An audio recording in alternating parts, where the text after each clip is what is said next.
ছাব্বিশের বিধানসভা নির্বাচনে রবিবার শুরু রাতে জমজমাট ভোট প্রচার। এদিন রাতে কালিয়াগঞ্জ বিধানসভার বিজেপি প্রার্থী উৎপল মহারাজের সমর্থনে পরিবর্তন সংকল্প সভার আয়োজন করা হয়। পুরসভার 12 নম্বর ওয়ার্ডের কাউন্সিলর বিভাস সাহা ও 16 নম্বর ওয়ার্ডের কাউন্সিলর নন্দ দুলাল দাসের নেতৃত্বে এই পরিবর্তন সংকল্প সভার প্রধান বক্তা হিসেবে উপস্থিত ছিলেন রায়গঞ্জ লোকসভার সাংসদ কার্তিক চন্দ্রপাল।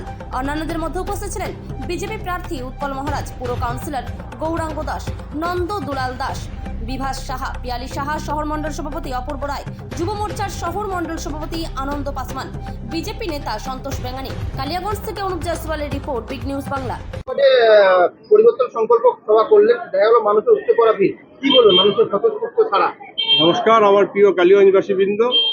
আজকে আমাদের যিনি বিজেপি প্রার্থী কালিয়াগঞ্জ বিধানসভার সম্মানীয় আমাদের পরম শ্রদ্ধেয় উৎপল মহারাজের সমর্থনে আজকে আমাদের 16 নম্বর ওয়ার্ড এবং 12 নম্বর ওয়ার্ডে আমাদের কর্মী সভা হলো। সেখানে আমাদের বিজেপি কর্মীরা উপচে পড়েছেন এবং সাধারণ মানুষও এসছেন। একটাই লক্ষ্য, পশ্চিমবঙ্গে পরিবর্তন, পাল্টানো দরকার, চাই বিজেপি সরকার। মানুষ যেভাবে বিভিন্ন সরকারি প্রকল্প থেকে বঞ্চিত হচ্ছে এবং মানুষের উপর যে অত্যাচার হচ্ছে এবং বিশেষ করে সমাজের বিভিন্ন স্তরের মানুষের উপর, চাকরিজীবী থেকে শুরু করে আজকে যুব সমাজের প্রতি যে আজকে অত্যাচার বঞ্চনা চলছে, তারই প্রতিবাদে মানুষ রাস্তায় নেমেছে এবং প্রতিটা সভায় আসছে। আপনারা দেখবেন আজকে হেমতাবাদেও একটা আমাদের বড় জয়নিং সভা ছিল, প্রায় সেখানে 5000 মানুষ বিভিন্ন রাজনৈতিক দল থেকে, হিন্দু মুসলিম সব দল থেকেই আজকে, হিন্দু মুসলিম সব সমাজ থেকেই আজকে তারা এসছে, তারা জয়েন করেছে এবং চারিদিকে যেভাবে স্বতঃস্ফূর্ত সাড়া রয়েছে। আগামী দিনে পশ্চিমবঙ্গে ডবল ইঞ্জিন সরকার হচ্ছে এবং আমাদের সরকার আসলে আমরা যে ম্যানিফেস্টো তৈরি করবো, সেই ম্যানিফেস্টো খুব তাড়াতাড়ি আমাদের রাজ্য থেকে আমাদের সেটা পেশ করা হবে মানুষের কাছে। আমরা তারপর প্রতিটি মানুষের বাড়ি বাড়িতে আমরা পৌঁছে যাব।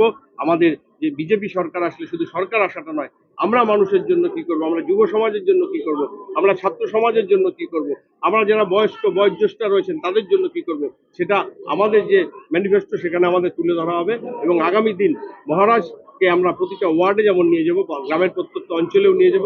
তিনি একদিকে যেমন পরিচিত মানুষ, সেদিক দিয়ে কোনো সমস্যা নাই, তিনি একজন বড় সমাজসেবী।